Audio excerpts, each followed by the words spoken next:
What would you like people to know about anorexia so that they're aware? Because I feel that a lot of the times these terms get normalized and we hear them everywhere, but then we kind of become desensitized to it and people aren't necessarily aware of how to deal with their friend who's going through it, or sometimes someone's kid's going through it.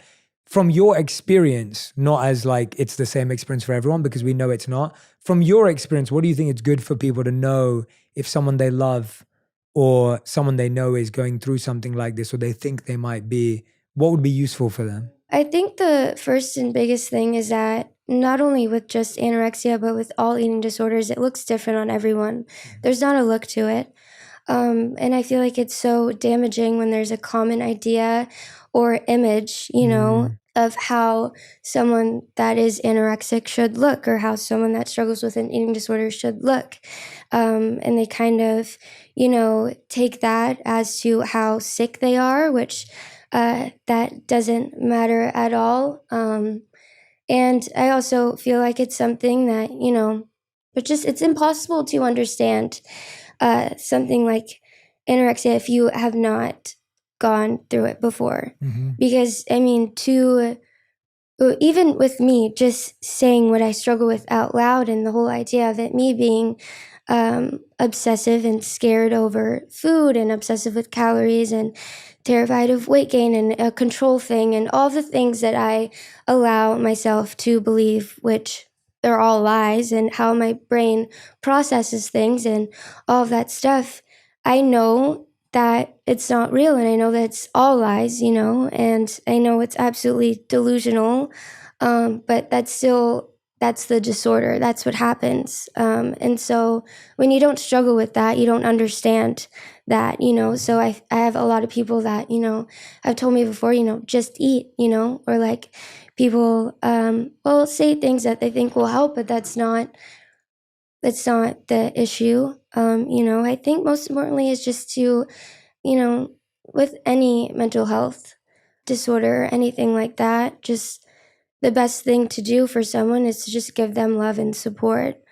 Sometimes it's best not to try too hard to give advice or to say things that you think are going to help, because there are some things that, might seem helpful and that you might have good intentions by saying, but it might trigger someone, that's dealing with it. For example, I know for me, and I feel like it might be a common thing for a lot of people that struggle with anorexia, the word healthy to everyone is a great word.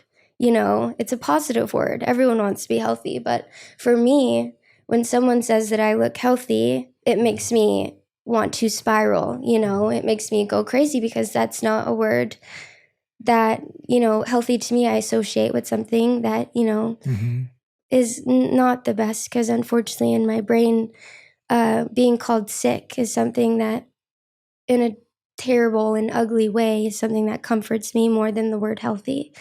Which little things like that I feel like is important for people to know that want to be there for someone that don't, understand. It's like, just have to be wise and not walk on eggshells, but just be more sympathetic and understanding of what they could possibly be going through, even though you don't understand. It's, something to this day that I still don't understand or get, or I kind of struggle with even coming to terms with the fact that I deal with it, because I am now at the point where I'm aware of how unhealthy it is, but I still can't process, that it really isn't real, because I still have that eating disorder mind, But I think just being supportive and loving and dealing with it with grace and patience.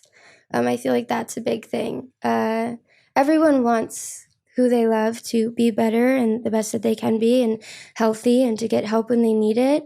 But I think sometimes people forget the fact that getting help and recovery is something that's very linear and not linear.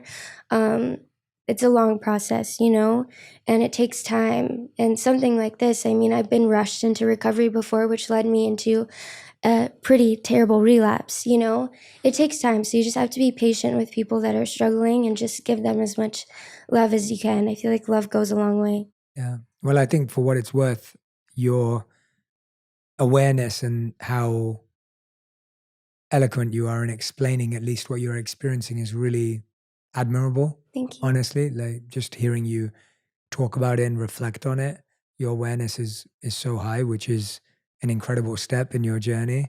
And I think the advice you gave or the insight you gave is really useful because I think when we love someone, we think we have to solve their problems and we think we have to say the perfect thing and we think we can fix it. And you're so right that actually what we need to do is be patient and supportive and loving and kind and just be there. Yeah. And we don't have to say the perfect thing and we don't have to have the perfect advice because we don't know what it feels like. Yeah. And I think that that's really useful for people to hear because we think we're useless if we can't fix someone's problems when we love them. So And true. that person doesn't think you're useless. That person actually prefers if they just know you're there. 100%. And you don't have to have the solution. One thing I loved when our teams first started talking about us sitting down was your 8 stages of a breakup, your new music. And I wrote a book called 8 Rules of Love this year. That. And so when that came up, I was like, I wrote a book about love this year, which is why I was on tour. And you've written music, and I know on TikTok, I've been watching your videos